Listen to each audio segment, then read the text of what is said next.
I looked at the crowd, bro. There were a lot of youngsters. Ish. It was so bad to a point where when you play a song like "Make It Rain," they don't know what that is. You know, unless you play songs like "Internet Money," you know, fuck you, man. Yeah, that vibe. So I played 2 old school jams and I figured, this is not the crowd. This is. I tried Afrobeat. I was like, sat. This is not until I gave them their hip hop. That's when everything changed.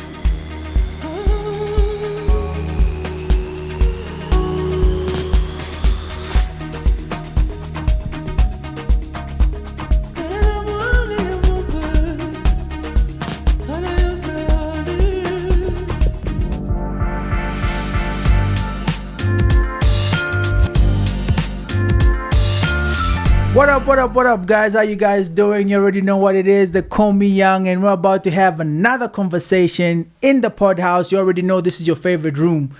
So today's guest, shout out to production, by the way. Shout out to production. You know, we had to get on our diplomatic immunity type vibes. You know what I mean? Consulate type things. Got him at the airport when he was trying to pull like a little fast one. You know what I mean? Move in and out. I've got the electrifying DJ Switcher in the house. That's quite an intro. All those cool things. How you doing, bro? Good, thanks, bro. You well? I'm good, man. Like, it's good to have you, bro. It's good to have you. Thank you for having me, bro. Yeah. We scooped I've you always out. wanted to be on this podcast. So Yeah. I'm happy being here. Yeah. You need to punch in. You must punch in when you're coming around here. Punch in first here. You know what I mean? So, bro, you've been on the move like crazy, yeah? You've been on the move like crazy. I think the last time I checked, you're in Australia, yes? Yes, that was beginning of this year. So you're always on the move nowadays, like. So we can say now the career is just shoom. Man's international, fam. Yeah, come on. Check the statistics. Come on. You better talk that. Yeah, beginning of this year we did Australia. I went there with Yo Maps. Okay. And Amara Brown from Zimbabwe. Nice. So we did Melbourne, Perth, Sydney, and Brisbane. And then when we were in Sydney, we decided to go to the embassy as well. So the Zambian embassy that side. So yeah, we went to Canberra as well. So I did about 5 cities. Okay, you know what? My introduction skills are very shaky today, but you know I'm gonna fix it. For those of you who don't know, DJ Switcher is an international DJ, Zambian based, but an international DJ. So Switcher's been at this for, I wouldn't say too long. Yeah. Because I feel like you just popped up on the scene and you immediately took off. You know what I mean? So like as an artist, I know the value and the importance of having a sound and technical DJ behind the decks. Because that can be the give or take to how good or how bad your performance is going to be. True. What would you say is the state of like the DJ scene in Zambia at the moment? Do you think it's where it should be, or do you think there's still some work that needs to be done with that? I feel like there's actually not some work, but a lot of work that needs to be done back home, bro. Because for you to actually break out of the Zambian music scene, to actually get recognized outside, I feel like you need music and a lot of publicity, and as part of that publicity, music plays a very important role. So it's very important as a DJ to actually have your own records. So that's part of the reason why I'm in South Africa right now. So I'm in studio with a couple of guys, just trying to see what I can do around the brand, and hopefully drop an album or an EP. Okay. Yeah. So your focus now is mostly on creating your own music. Creating my own music, creating my own sound that I can put out there. Because also remember, you don't want to drop your first record and sound like another nigga. You know what I mean? So yeah, and then I think, but I also on the other side, I feel like we are heading somewhere as an industry, because with Amapiano now. You see, Amapiano has birthed a lot of new artists, new DJs and whatnot. Definitely. Yeah. So I see a lot of female DJs coming up. I see a lot of young kids getting themselves out there, and they're trying, bro. It's not where it's supposed to be, but we're definitely heading somewhere. We're getting the recognitions somehow. I feel like there's a switch and there's a shift in the industry now, because I remember back in the day it wasn't so prevalent for DJs to be in the forefront. It's mostly the artist, and then the DJ just there maybe hold down a few sets in between. But now you guys are headliners. I mean, you guys are going international, and you're doing all these things. So there's definitely growth in that regard. You mentioned having like a lot of like female DJs and the kids coming up. Would you say the change is good? Because like I don't wanna no one cuts on me. Take it easy. Let me phrase. Let me phrase myself before I get both of us in trouble here. So mostly in most cases it's almost like the DJing, you'd think male DJ before. It wasn't really that prevalent in Zambia, especially to have like female DJs. Would you say that has changed now or recently? That has changed now, because we actually have female DJs that don't want to be called female DJs. Nice. Yeah, okay. like Miss Selfie. You know Miss Selfie? Yeah, I know Miss Selfie, definitely. Yeah, she's one of the baddest out of Zambia, hands down. So when she's on the lineup and when they say a female DJ, she'll be like, Sat, I'm a DJ because I can play better than other niggas, you know. I can play better than some of these guys, you know. So like she's cacking in her own right. So that's the steezy at the moment. A lot of female DJs coming up, and they're almost competing with guys. If anything, it's actually easy for a female DJ to actually blow up than a guy.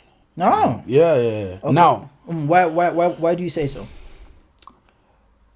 Just stand there, look pretty, and twerk if you can. You know what I'm saying?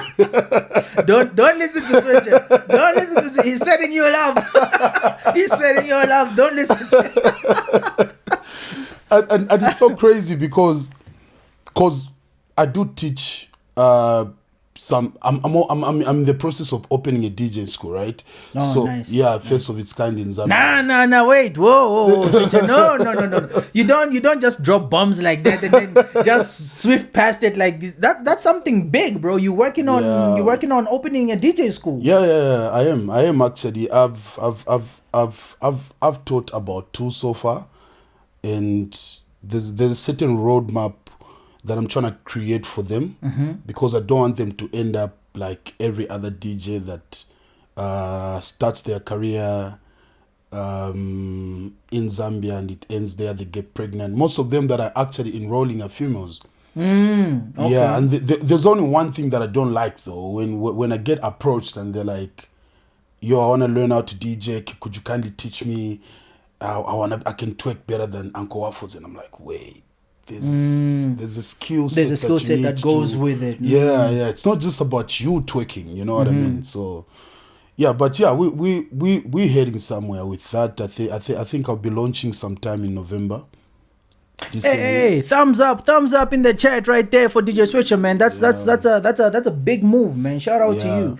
That's you making sure that you're honing the next generation that's gonna come through. Exactly. That's really dope, man. Yeah, man. I mean, you can't be hot forever, man. And also, I came in the scene through people. You know what I mean? Somebody had to teach me, right?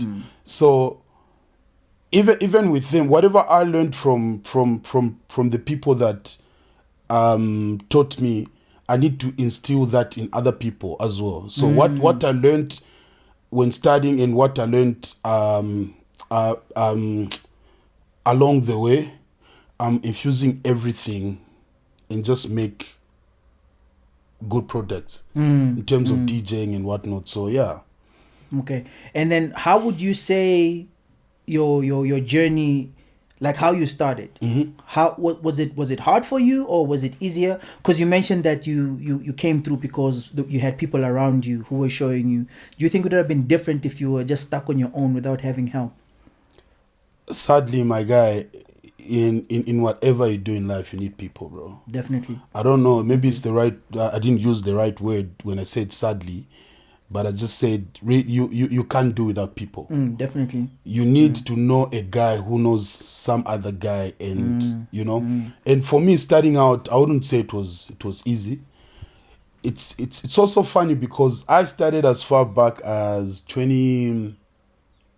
Because I completed my grade 12 in 2008. Then that's that very year I went to visit my brother in Sorwezi.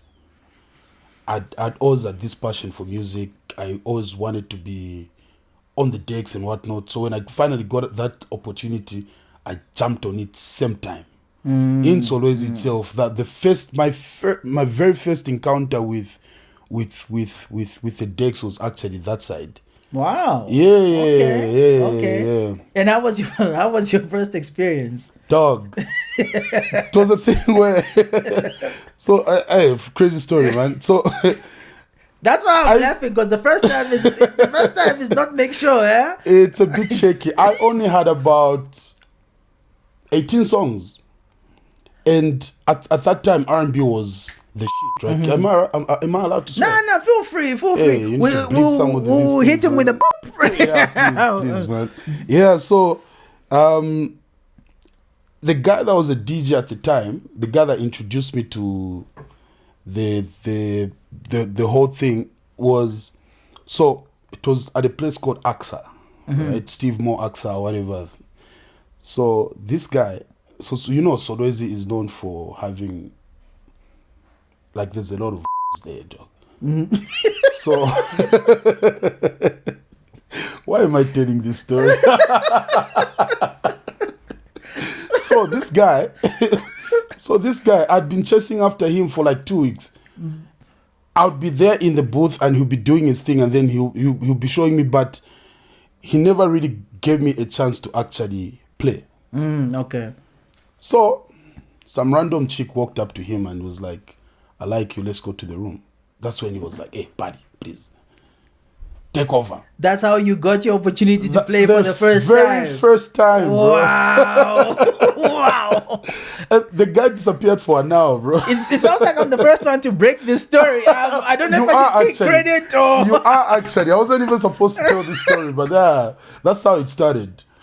Well, if even before the Solwezi time, I remember another crazy story. Me and my boys organized some kind of a picnic, right? So we were supposed to go there with our girls. So I didn't have a girlfriend at the time. There's just a chick that I was chasing after, right? So we organized transport. There's a place called, I've forgotten the name, but it's like a Mindoro Dam of Mufulera, right? So we organized the bus, we all jumped on, and then this girl changed up on me last minute, bro. Esh. Everyone was with their hands. I was the only guy without a goose at the time. So I was like, yeah. Bro, we were supposed to leave home I was supposed to pick her up at 9. She sent a message at 9:45 that she's not gonna make it. I was already on my way there to pick her up, dog. So yeah, man, I mean, got there, tried to negotiate with her. She said, Sat, I'm not going. I've got other important things to do. So, okay, sharp. That's how we went to I've forgotten the boat. It's called the boating club. So we went to the boating club, and while my friends were busy with their girls, we carried the little speaker and I DJ'd. So it's safe to say that every instant of yours where no. I'm just trying to put 2 and 2 together, bro. You know what I mean? So clearly, the women around you have blessed you with opportunities to show your skills. You know what I mean? If it wasn't for them, wasn't for them. I remember we carried the whole desktop computer, right? Then we connected an AV cable. I don't know if it's an AV cable went to the speakers and whatnot, and then I was dropping the jams, right? And then everyone was like, yo, you play so well. Why can't you just make this a thing? Like, just start DJing, focus on it. You can actually make a good DJ. And I started thinking about it like, yeah, then that Solwezi thing happened. Moved to Kitwe, started from there. Then Lusaka. The lady who didn't show up, please pop up in the chat there. Yeah? We wanna thank you. We wanna thank you because now Homeboy is international. I don't think he's gonna come back and pick you up, but still. I don't even think she looks as fire though. But she was nice, so tall. She was tall, like with a bit of some hips here. Nah, guys, now I'm innocent. Now I'm just a bystander here. Naga hoster, ifela. Everything else that switcher is on. Our. Now I'm just here to host. Yeah, man. But so that was it. So no, man, it's safe to say that your career like is different from how it started to. So with all your travels, where would you say is your most favorite experience DJing wise? Because I mean, you've been around the world at this point, right? Which is there one memory that sticks with you? Like everything was perfect at this show. Like the vibe was right, your set was fire, and the event was just incredible. Do you have even more than one if you have to? Which ones would you say these were the stick out events for you? So beginning of this year, remember I did Australia, UK, I did Bali as well. You did Bali. Nice. How's Bali, bro? Like just side note, how's a movie, bro. Bali's a movie, bro. I can imagine. You see, like one beach resort would house about 1,000 people, even 1,500, right? It's packed on a Monday, bro. You move on to the next one, which is next door. Same thing. So you're at Fins on a Monday. On a Monday, bro, and people are partying like crazy on a Monday. Yo. So there's this joint, another joint is packed next door. So I'll give an example of there's Fins and then there's Atlas as well. They're all packed on a Monday. Tuesday same thing. Wednesday same thing. Friday, Saturday, Sunday, everything. Would you say Bali was your favorite? No. Set wise, okay. Vibe wise, Bali, yes. Because I love water. I love nature. But set wise, I would say MTN Bushfire in Swaziland. Yo! Everybody keeps on saying the same thing about this place. Like, it seems Bushfire is an experience. It is an experience, bro, because I love house music, right? And if I'm to describe myself as a DJ, I think nostalgia is the word, because there's a set. I'll give you something brand new, but I'll give you what you don't expect. Like my old school jam, just throw it in there. Shit. That's it. So and house has that house. It doesn't matter what you grew up listening to. At some point or another, you were exposed to house music. At some point, I was, because I grew up listening to hip hop, bro. Your Jarus, DMX, Jada, all those guys. But I can't even pinpoint a time where I fell in love with house. But I think my first encounter with house was through a song called Fairy Tale by Liquid Dip. Drop the classic. Yeah. Drop the classic. You know? that was a fire record. Yeah. That was a fire record. Then I think followed by DJ Kent featuring Malay. Falling is the title of the song. It played a lot on Channel O and all these other. Yeah. So that was like my first encounter with house, and I fell in love. Then eventually moved with it. But back home, I branded myself as an open format DJ who kills hip hop. So when you say open format, explain to us what does that mean? A DJ that can play any genre. Oh, perfectly. okay. Yeah. So I'm the type that I can start with house, move into Afrobeats, into hip hop, like infuse everything in a set. So then so when I went to Swaziland, I actually had to open with a DJ Kent song. Oh, like okay. like so the reprise version of the song Falling by Kent and Malay. So for you it was a special moment. It wasn't just you playing a random song. No, it was all planned, bro. Everything was planned, because MTN Bushfire has been going on for quite some time now, yeah. So Creative Natives have played there. Myself here as well. I know Sebastian has also played Sebastian there was as also well. playing here. So I did Friday, he did Saturday actually. Oh, nice, nice. So I knew it was a house music crowd. So what's a better way of starting a set if like bro, I had to open that set with that one particular song because it meant a lot to me.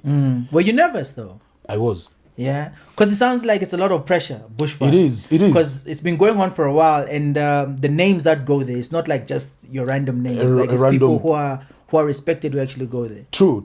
Say, I was a bit nervous because the chick that played before me, I think she played 5 songs that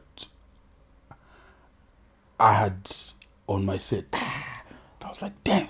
How does that work now? When that happens, what is there a plan B? Like, there's always a plan B, bro. You always need to have a plan B because they said actually this happens a lot, bro. Like when you go to a new joint, and if you are like a big DJ, the resident DJs actually want to play all the hits.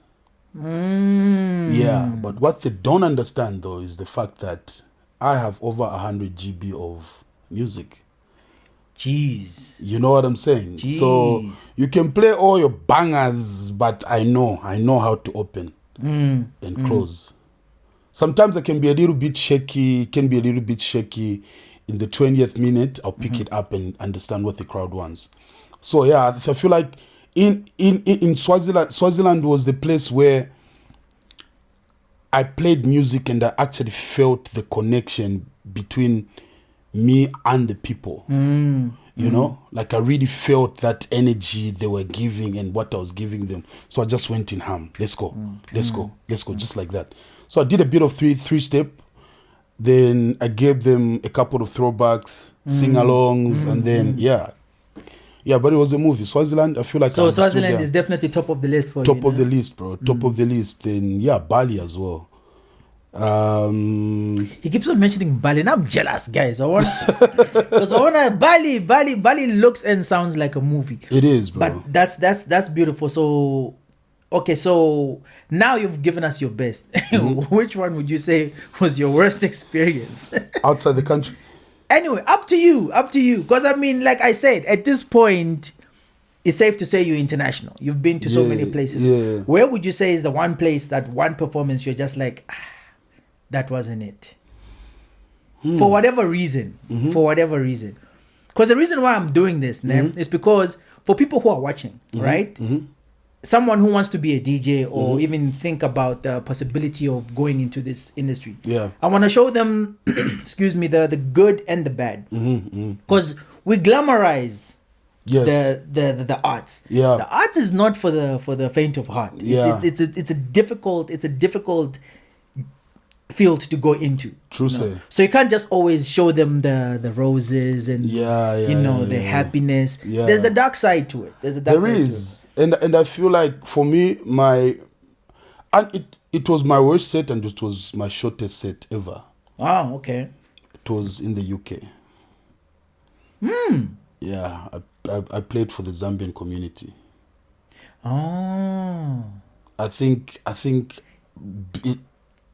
the only reason there was still vibing to the music, but the sound was really bad. Oh, okay. Like really, and really, that kills a mood. It kills everything. It kills sadly with DJing, right? There's a reason why most of these international big DJs like your Black Coffee or whatever, there's a reason why they keep them separate. When they pick them up from the hotel, they go to a holding room where they're just alone. Because one person will just walk up to you and tune you shit and to destroy everything, to just fuck up your mood. So in the UK, there was a lot of things that happened behind the scenes before my set, like pure total confusion. So even when I jumped on stage, I was just like, it affected you. Like it affected everything. So yeah, I think that was my worst experience. But would you say it's a learning experience? At least now you know going forward, like what to avoid. Was that your first time experiencing something like that? Bad sound. Yeah. I've been exposed to bad sound, but not that bad. Not as bad as the UK sound that I was exposed to. In Zambia especially, I always make sure I get there an hour before. Just to make sure everything is fine, everything is set. I assess the sound. If the sound is I won't jump on stage. That's just me. It happened last Sunday. Because of the experience that you had. Dude, you know what's funny? People don't care. If you jump on as a DJ and the sound is bad, they won't look at the technician. They'll say it's you. It's a DJ. And you know, sometimes even if it's like, even if you're at a lounge or a restaurant or whatever, right? You know how people behave. Even when you do a very bad mix, they look at the speaker first, they look at you. That's what I'm saying. Trying to figure out what's going on here.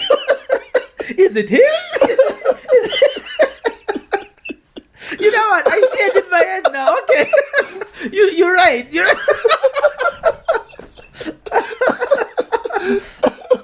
Yeah, so hey, don't give me bad sound. I won't jump on stage. So if you're a DJ, guys, if you're a DJ and your crowd starts looking around, just know there's something wrong. Something is not clicking. And people are funny, bro. Some people will just be there looking at you like, okay, change the song. Yeah.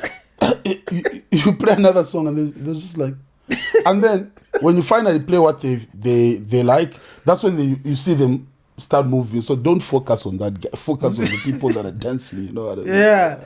It's like that. Okay, so now crowd control. How hard is it? So is it possible for you to change your set midway if you notice that maybe there's a certain type of crowd that you have and you know that this type of songs work for them? Or is your set and you can't change? Nah. Like, let's say if you need to go to a plan B, is it possible, like mid-set? You see, a lot of people actually crown a DJ that uses a laptop. Especially here, they look down on DJs that use laptops, especially here in South Africa, because the reason why we use laptops is because of the same thing, the plan B that we want, right? Many are the times when you get to a venue. So, for example, because you don't know what to expect, right? There's actually a time I went to perform at this New Year's Eve concert. I didn't know the crowd there. So when I got there, I thought I was going to play on my piano or whatever, just, you know. But when I got there, I looked at the age range. Or it was like a corporate event? No. It wasn't a corporate event. It was just one of these to my end of year festivals. Okay. I looked at the crowd, bro. There were a lot of youngsters. Ish. It was so bad to a point where when you play a song like "Make It Rain," they don't know what that is. You know, unless you play songs like "Internet Money," you know, yeah, that vibe. So I played two old school jams and I figured, this is not the crowd. I tried Afrobeat. I was like, sat. This is not until I gave them their hip hop. That's when everything changed. So now imagine you're carrying a USB and there's only house music in there, and then the crowd doesn't with house. What you gonna do? The set is done. 10 minutes, time to go. That's it. You get booed as well. So that's a thing that happens. It does happen. It does happen sometimes. Some certain crowds are so unruly and rude, you know? They'll just boo you, bro. And it will kill your mojo. So wait, what happens when you get booed? Like what? So let's say it's in the middle of your set and people are booing. Do you need to get off, or do you need to bring it back? Do you need to fight for your life? That's how you need to redeem yourself, bro. Because you need to fight back. You need to fight back, bro. Imagine playing for 500 people and that happens to you. Ish. You need to. I've never been booed off stage. well, like, okay, I think the only time it happened is because I was beefing with a certain gang on the Copper Belt, like, well, not really beefing. So they made sure. I look bad, and luckily, I was doing an opening set. Oh, okay. So there was the Takwadi crowd feel like Tinachi or something. Yeah. So when obviously when you get booed, you need to find a plan B. At least play them. Even your last 4 songs should be bangers. At least that's how you redeem yourself. You must fight back. You just have to fight back, bro. It's crazy. So what would you say is the for someone who wants to get into what you do, what would you say was the one thing you wish you learned earlier that you ended up learning late? What's that one thing? Do I have any? Hey, these international chaps, huh? You see these international chaps when they blow up, eh? This is do I have any learning moments? No, they are there. I think for me, look, you can't please everyone, bro. True. To start with, you can't please everyone, and then also, not everyone will love you. You are not money. You know, you're not food. My Message. No, so in my career, I've actually just learned that fact and move with it. I try as much as possible not to focus on the hate, because usually the people, you know, that some people actually just gang up to make you look bad. True. So before I jump on stage, I don't check my Twitter, I don't check my Facebook. I only do that after. Trying to keep the mind clean, no? Yes. So that's just the one thing I've learned. I think go in throughout my career, I really can't pinpoint what that one significant thing that I would say right now. Maybe it just came at a gunpoint. It's something that I needed to think about. Yeah. Is there anything you feel is important that needs to change, like now, especially in Zambia, in terms of like the DJing space? Like you feel like this is important, this needs to change in order for things to move forward? Yeah, man. I feel like, bro, our booking fees are really bad. They're really bad. I feel like promoters and corporates need they need to support this movement more, because I've had people walk up to me and they're like, we want to hire you for a gig, and when I give them my price, they're like, you're just coming to press buttons. Do it. Or when you give them your booking fee, they're like, you're just coming to press buttons. And then, but it's just a 1 hour set. Yeah. So for example, you said 10K, right? That, no, but we have a 2.5. We'll give you a bottle of Jameson. Like, bro, come to my house. I've got 20 of those. You know what I'm saying? Pay me enough to be able to afford. Yeah. You know? Yeah. And then I think also among his like fellow DJs, I feel like we just need to collaborate more. You notice how South African DJs will be, and producers, there'll be like 5 people on one song. They own the song, bro.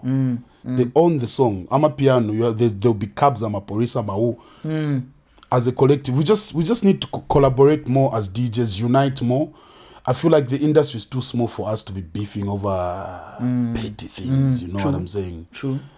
We actually have DJs back home that will actually call a promoter to tell them about the other DJ. Like, yo, why are you hiring that guy? I can do better and charge you less. You know, the type of vibe. And the ecosystem is still small. It's way too small. It's just way too small. We just need to work together. I feel like we yes, we may hang out together, but we don't really love each other like that, because the moment you step out, they start talking about you. That has to change. And yeah, we just there's also this disease where if a Zambian DJ is sort of connected to a certain brand and they invite an international artist, they'll treat the local DJ like you know. That has to change as well. We are not just getting paid enough, bro. I feel like that's the biggest thing. And you see, for the industry to grow, we need money. Branding doesn't come cheap. True. You know, branding doesn't come cheap. So, promoters just need to pay more, bro. I'll give an example. Promoters just need to pay more, bro. Like, it's crazy. Even just when it comes to like hospitality rider, here it's almost mandatory that when a DJ lands, you find a bottle of Hennessy, maybe 2 bottles of champagne and whatnot. There you actually, back home, you actually risk not getting booked. Because why are you demanding if you ask for too much. Ambozimvera vaenda kutape ku UK obera kuna tifuna Hennessy. You know what I'm saying? So all those things, like they just need to change. Yeah, but hopefully with time. Actually, you know, I don't know when exactly this is gonna air. We'll see what it's looking like, but we're actually holding him up. He's got body sound check and what? What's the time? Got hey. You know, got the festival. But yeah, I don't know. Are we allowed to say where you're playing, or is it on the Yeah, it's okay. Yeah, No, it's okay. Nah, tell them, bro. Tell them It's where. okay. Tell them where you're going. You know what I mean? Tell them where you're going. I'm playing at this year's DSTV Delicious Festival. Come on the Coke Studio stage. Come on. So yeah, I'm gonna watch Jason Derulo and Busta Rhymes. Come on. Today. Come on. Well, what, you see how smooth I was with the plug there, huh? You see how smooth I'm getting better at this. Yeah, I'm getting better at this. Bro, we don't want to keep you. We know you got important things lined up. Before you go, bro, you mentioned that you've got new music coming out. When can we look out for that? I'm actually looking at the month end of October. Are you dropping something? Can we expect a single? Like a 7-track EP. Hey, no single, straight into it. Boop. Come on. Yeah, I know I need to test the waters because it's house music. Oh, it's house music. Yeah, okay. Bro, it's the house is the only way, bro. Yeah. I can't. Your first love, ne? Yeah, man. Like I love house. House is a niche sound, right?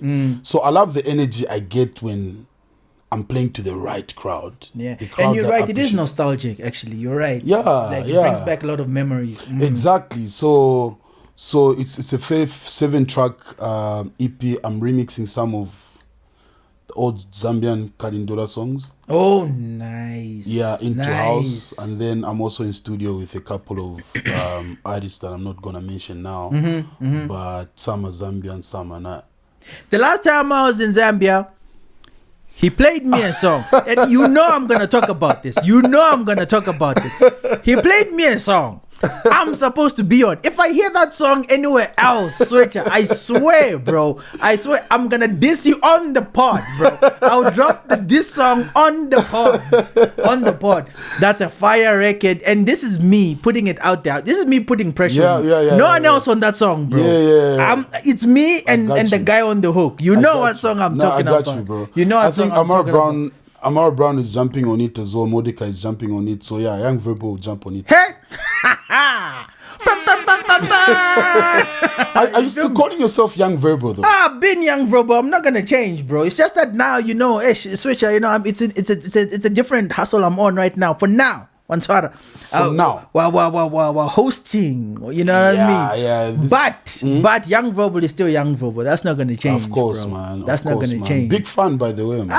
Appreciate you, bro. I'm a big fan of what you're doing too. Yeah. You know what I mean? Don't try and sweet talk me, dog. If I'm not on that song, bro, Switcher. I'll definitely plug, bro, because I think the video, part of the video is gonna be shot in SS, so come on. It works now, for both of us. I told him the first time he played it to me, and I'm telling him now, that record right there, bro, fire record, right? record, yeah. But nah, that's gonna be the closeout. Hey guys, you know what I'm saying? DJ Switcher, follow him up. Check him up on all the socials. DJ Switcher on Instagram, DJ Switcher Facebook, Switcher_DJ on Twitter, DJ Switcher on TikTok. Come on. DJ Switch on YouTube as well. Yay, he's everywhere. You already know what it is, guys. You're in the PodHouse, your favorite room. We had Switcher in the building. We had to catch him before he flies out. Lord knows where he's going next. Follow him on your social so you can see what his gig guide is looking like. I saw your gig guide last night. Shout out to you, bro. Appreciate Shout out it, to man. you doing Appreciate things. Otherwise, stay focused, spread love, and stay winning. Love.